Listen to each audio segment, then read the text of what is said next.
Hello friends, आज जिसके बारे में बात करेंगे वो है Q&A पे, यानी कि आज क्वेश्चन आंसर जो जिन लोगों ने मुझसे क्वेश्चंस पूछे हुए थे तो मैं उस चीज़ के आज सारे आंसर दे दूंगा। कुछ क्वेश्चन इनमें पेंडिंग में रह जाएंगे, वो नेक्स्ट टाइम दे दूंगा। सो लेट्स स्टार्ट करते हैं।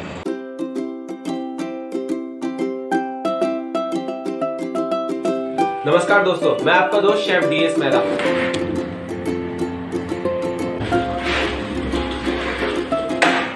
पहला जो पूछा गया था वो था कि इमल्सिफायर क्या होता है, ये कुकीज़ में किस तरह से यूज़ करते हैं। देखिए दोस्तों, जो इमल्सिफायर होता है यानी कि एक तरह का केमिकल होता है, जिस तरह से हमारे सोडियम, पोटेशियम, पोमेग्रेनेट जेल्स वगैरह होते हैं ना, केक जेल, तो ये सब हमारे जो हैं इमल्सिफायर में आते हैं। ये केमिकल्स होते हैं जो हमारे जो बेकरी इंडस्ट्री में यूज़ किया करते हैं। कई बार आपने मार्केट में देखे होंगे तो E97, E47, तो ये जितने भी होते हैं ये एक तरह के केमिकल्स के उसके नाम होते हैं। ये दोस्तों जो भी है अपने इमल्सिफायर में आते हैं केमिकल्स में, तो ये एक तरह से प्रोडक्ट की सेफनेस, सेल्फ लाइफ और जो उनके प्रोडक्ट की क्वालिटी होती है उस चीज़ को बढ़ावा देता है। और तो उससे ये होता है कि जो हमारा प्रोडक्ट है काफ़ी टाइम तक उसका सेफ रह जाता है, उसमें कोई भी मतलब कीड़े, मॉइस्चरनेस या फिर उसका टेस्ट में कोई फ़र्क नहीं पड़ता। तो उस चीज़ को इमल्सिफायर में हम यूज़ करते हैं। ये जो चीज़ मैंने आपको बताई ये केमिकल में था, इसमें नेचुरल में भी होता है दोस्तों। जैसे कि हमारा जो ऑयल होता है वो फैट होता है, जितना भी है हमारे ये नेचुरल में अपने इमल्सिफायर में आते हैं। तो इस चीज़ को हम यूज़ भी करते हैं अपने सॉफ्टनेस के लिए, सेल्फ लाइफ के लिए, तो इस चीज़ का यूज़ करते हैं। बट जो हमारे केमिकल्स है वो ज़्यादा देर तक उस चीज़ को क्वालिटी को बढ़ावा दे सकते हैं, यानी कि उसे काफ़ी देर तक प्रिजर्व कर सकते हैं अपने फूड को।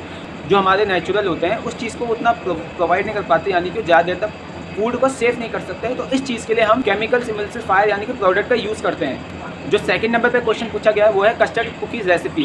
सिंपल सा मेथड यही है, अगर आप कोई भी कुकीज़ बनाते हैं तो एक सिंपल सी रेसिपी उसमें यूज़ कर सकते हैं। 1 2 3 यानी कि 1 part of sugar, 2 part of butter, 3 part of maida. यानी कि अगर आप 500 ग्राम शुगर लेते हैं तो उसमें 1 किलो बटर लेंगे और 1500 ग्राम अपना मैदा यूज़ करेंगे। तो उस चीज़ से एक तरह से नॉर्मल अपनी कुकीज़ की रेसिपी तैयार हो जाती है। बाकी आप बाकी इंग्रेडिएंट भी उसमें ऑप्टिकल तरीके से डाल सकते हैं। ऑप्टिकल मतलब यही होता है, प्रोडक्ट की क्वालिटी होता है, वॉल्यूम बढ़ाने का काम ऑप्टिकल इंग्रेडिएंट करते हैं। जैसे कि बेकिंग सोडा, बेकिंग पाउडर, उसमें आप 2-2 ग्राम यूज़ कर सकते हैं। वनीला एसेंस भी 2 ग्राम यूज़ कर सकते हैं। तो इस तरह से आपकी नॉर्मल एक कुकीज़ की रेसिपी तैयार हो जाती है। तो जैसे मैंने रेसिपी बताई थी उसका करीबन 50 ग्राम अपने कस्टर्ड पाउडर पड़ेगा। उसमें कस्टर्ड पाउडर का जो टेस्ट होता है बहुत अच्छा आ जाता है दोस्तों। इससे जो हमारी सॉफ्टनेस है, उसका जो टेक्स्चर है, वो क्वालिटी उसकी अच्छी हो जाती है, यानी कि वो क्रिस्पीनेस की क्वालिटी हमारा कस्टर्ड पाउडर बढ़ाता है। तो जितने भी अपने ड्राई इंग्रीडियंट होते हैं ना, तो ऐसे अपना कॉर्नफ्लावर हो गया, कस्टर्ड पाउडर हो गया, तो उसकी जो टेस्ट की क्वालिटी होती है, क्रिस्पीनेस है, वो कस्टर्ड पाउडर या कॉर्नफ्लावर उस चीज़ को बढ़ा देते हैं, जिससे कि टेस्ट और उसके टेक्स्चर और वॉल्यूम में बहुत ज़्यादा फर्क पड़ जाता है। जो तीसरा जो क्वेश्चन है वो ग्लेज़ की रेसिपी मांगी हुई है। ग्लेज़ की रेसिपी दोस्तों मैं आपको 2-3 दिन में उसकी भी अपलोड कर दूंगा, मतलब किस तरह से उसको बनाया जाता है, किस तरह से उसकी रेसिपी होती है, किस तरह से साइनस और जो ग्लेज़ का आता है केक पे वो डालने से अच्छा हो जाता है। तो उसको मैं आपको जल्दी उसको अपलोड कर दूँगा। चौथा क्वेश्चन जो पूछा गया वो है मैदा क्या होता है, किस तरह से इसको यूज़ करते हैं और इसकी क्वालिटीज़ कैसे चेक करते हैं। देखिए जो दोस्तों जो मार्केट में मैदा आते हैं वो कई तरह के आते हैं, क्योंकि अगर जो बड़ी बड़ी बेकरियाँ होती है वो अलग तरह से मैदा यूज़ करती है, यानी कि जो ब्रेड बनाने का मैदा जो होता है अलग होता है, कुकीज़ बनाने का जो मैदा होता है वो अलग होता है, ठीक है। तो मैदे को भी बेकरी में कई तरीक़ों से बांटा गया है। वो तो मार्केट में आपको एक ही तरह का मैदा मिलता है, तो हम उस चीज़ को यूज़ कर लेते हैं। उस चीज़ को हम बोलते हैं ऑल इन पर्पस फ्लार, ठीक है। वो यानी कि उस मैदे से आप किसी भी चीज़ का बना सकते हैं, क्योंकि उसमें सारी चीज़ें इंग्रेडिएंट को एक से पीस गया होता है। तो इस चीज़ से तो जो हमारा नॉर्मल जो मैदा होता है मार्केट में वो मिलता है। लेकिन जो अपने जो बेकरी इंडस्ट्री में जो अपने नेक्स्ट लेवल पे जो हमारी बेकरी होती है, तो उस चीज़ का अलग अलग तरह से मैदा मिलता है मार्केट में।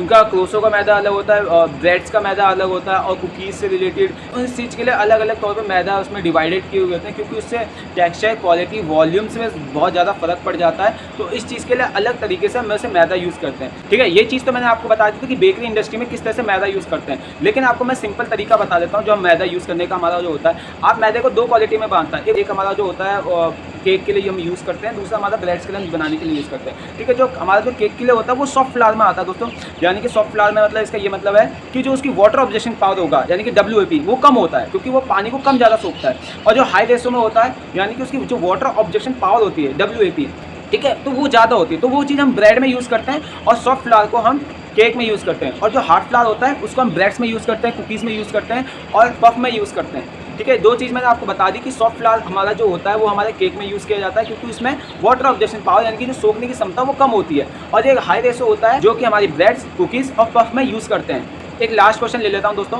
पूछा गया कि शुगर कितने प्रकार के होते हैं। देखिए जो शुगर होते हैं वो 6 प्रकार के होते हैं। पहला जो है ग्रैन्युलेटेड शुगर होता है, जो हमारे घर में ये यूज़ करते हैं दोस्तों, दानेदार मोटी वाली चीनी, उस चीज़ को हम ग्रैन्युलेटेड शुगर बोलते हैं। वो हमारे नॉर्मल तरीके से हम घर में अपने यूज़ कर लेते हैं। जो दूसरा होता है वो कैस्टर शुगर होता है। कैस्टर शुगर को हम ज़्यादातर बेकरी प्रोडक्ट में यूज़ किया जाता है। देखिए जो भी हम ब्रेड्स वगैरह बनाते हैं, कुकीज़ बनाते हैं, किसी भी चीज़ से रिलेटेड बनाते हैं, तो हम उसे कैस्टर शुगर यूज़ करते हैं, जिसे हम ब्रेकफास्ट शुगर भी बोलते हैं। ऐसा इसलिए क्योंकि जो हमारी जो ब्रेकफास्ट यानी कि जो कैस्टर शुगर होती है वो बहुत ही छोटी दानेदार होती है, यानी कि इतना हमारा सूजी नहीं होता वैसे वो होती है। तो उस चीज़ को बहुत जल्दी घुल जाती है, चाहे ब्रेड्स में हो, कुकीज़ में हो, ड्राई केक में हो, टी केक में हो, किसी भी चीज़ में वो बहुत जल्दी घुल जाती है, काम कर जाती है। जो कि हमारी जो ग्रेन्यूलेटेड शुगर होती है, यानी कि जो मोटे वाली शुगर होती है, वो उतना काम नहीं कर पाती, इतनी जल्दी घुल नहीं पाती। तो उससे वो बढ़िया जो होती है हमारी ब्रेकफास्ट शुगर, हम उसे यूज़ करते हैं, जिसे हम कैस्टर शुगर भी बोलते हैं। तीसरे नंबर पे जो है वो आइसिंग शुगर यूज़ करते हैं। आइसिंग शुगर को जैसे हम किसी केक बना रहे हैं, फाउंटेन की हमें ज़रूरत होती है, तो हमें उसे आइसिंग शुगर की ज़रूरत होती है, या फिर हम कोई भी चीज़ से रिलेटेड मैक्रोन्स वगैरह बना रहे हैं तो हमें से आइसिंग शुगर की चीज़ चाहिए होती है, क्योंकि वो बहुत जल्दी हमारा जो होता है कम ज़्यादा मिक्स करना होता है। आइसिंग शुगर का काम ये होता है कि बहुत कम समय में वो मिक्स हो जाती है, और जैसे हमें किसी प्रोडक्ट में ज़्यादा चीज़ नहीं डालना होना, ज़्यादा चीज़ नहीं डालते हैं, उस चीज़ को हम जल्दी यूज़ करना चाहें तो उस चीज़ के लिए हम आइसिंग शुगर यूज़ करते हैं, जैसे कि मैक्रोन्स और हमारा जो मेराइन। तो इस जो बेकरी जो प्रोडक्ट्स होते हैं उस चीज़ में हमारे आइसिंग शुगर यूज़ होते हैं। जैसे हम फाउंडेन बनाते हैं तो उस चीज़ में हम आइसिंग शुगर यूज़ करते हैं। तो इस चीज़ के लिए